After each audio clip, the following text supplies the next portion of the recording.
बादशाह अकबर और उनके नवरत्न बीरबल के किस्से काफी मशहूर हैं। आइए सुनते हैं उनका एक नया किस्सा। सबकी सोच एक जैसी। बहुत समय पहले की बात है। अकबर के दरबार की कार्यवाही चल रही थी। जब भी कोई नया प्रश्न उठता तो सभी दरबारी उत्तेजित होकर अपना पक्ष रखना शुरू कर देते, जो दूसरों से बिल्कुल अलग होता था। बादशाह दरबार में बैठे ये महसूस कर रहे थे कि सबकी राय अलग है। उन्हें आश्चर्य हुआ कि सभी एक जैसा क्यों नहीं सोच सकते। तब बादशाह अकबर ने बीरबल से पूछा, बीरबल, क्या तुम बता सकते हो लोगों की राय आपस में क्यों नहीं मिलती? सब अलग अलग क्यों सोचते हैं? बीरबल ने बड़ी विनम्रता से कहा, महाराज, हमेशा ऐसा नहीं होता है। कुछ समस्याएं ऐसी भी होती हैं जिन पर सभी के विचार एक समान हो सकते हैं। यह सुनकर अकबर ने दरबार की कार्यवाही समाप्त करने का हुक्म दिया और सभी दरबारियों को अपने घर लौट जाने का आदेश दिया। शाम को जब बादशाह अकबर और बीरबल बाग में टहल रहे थे तो बादशाह ने फिर वही बात का जिक्र किया और बीरबल से गंभीर विचार विमर्श करने लगे। तब बीरबल बाग के ही एक कोने की ओर उंगली से संकेत करते हुए बोला, वहां उस पेड़ के निकट एक कुआं है, वहां चलिए। मैं कोशिश करता हूं कि आपको समझा सकूं कि जब कोई समस्या जनता से जुड़ी हो तो सभी एक जैसा सोचते हैं। बहुत सी ऐसी बातें हैं जिनको लेकर लोगों के विचार एक जैसे होते हैं। बादशाह अकबर ने कुछ देर कुएं की ओर घूरते हुए देखा, फिर बोले, लेकिन मैं कुछ समझा नहीं। तुम्हारे समझाने का ढंग बहुत अजीब है।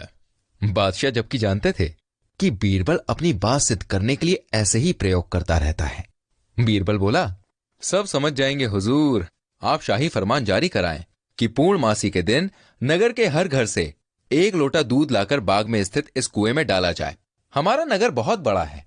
यदि हर घर से एक लोटा दूध इस कुएं में पड़ेगा तो ये दूध से भर जाएगा। बीरबल की ये बात सुनकर बादशाह अकबर ठहाका लगाकर हंस पड़े। फिर भी उन्होंने बीरबल के कहे अनुसार फरमान जारी कर दिया। शहर भर में मुनादी करवा दी गई कि आने वाले पूर्णमासी के दिन हर घर से एक लोटा दूध लाकर शाही बाग के कुएं में डाला जाए। जो ऐसा नहीं करेगा उसे बहुत सख्त सजा मिलेगी।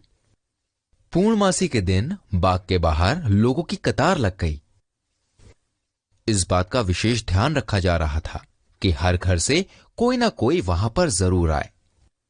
सभी के हाथों में भरे हुए बर्तन दिखाई दे रहे थे।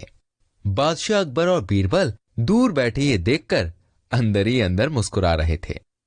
संध्या का समय होते होते कुएं में हर घर से दूध लाकर डाला जा चुका था। जब सभी वहां से चले गए तो बादशाह अकबर व बीरबल कुएं के निकट जाकर उसके अंदर झांकने लगे। भाई, कुआं तो मुंडेर तक भरा हुआ था और यह देखकर बादशाह अकबर को बेहद हैरानी हुई कि कुएं में दूध नहीं बल्कि पानी भरा हुआ था और दूध का दूर दूर तक नामो निशान भी नहीं था। फिर हैरानी भरी निगाहों से बादशाह अकबर ने बीरबल से पूछा, ऐसा क्यों हुआ बीरबल?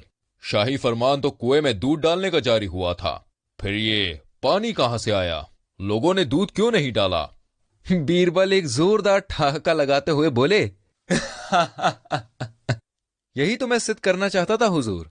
मैंने कहा था आपसे कि बहुत सी ऐसी बातें हैं जिस पर लोग एक जैसा सोचते हैं, और ये भी एक ऐसा ही मौका था। लोग कीमती दूध बर्बाद करने को तैयार नहीं थे। वो जानते थे कि कुएं में दूध डालना व्यर्थ है, इससे उन्हें कुछ भी मिलने वाला नहीं है। इसलिए ये सोचकर कि किसी को क्या पता चलेगा, सभी पानी से भरे बर्तन लाए और कुएं में डाल दिया। नतीजा, कुआं दूध के बजाय पानी से भर गया। बीरबल ने सिद्ध कर दिखाया था कि कभी कभी लोग एक जैसा ही सोचते हैं। बीरबल की यह चतुराई देखकर बादशाह अकबर ने उसको बहुत सारे इनाम दिए और दरबार में सभी ने बीरबल की बहुत तारीफ की।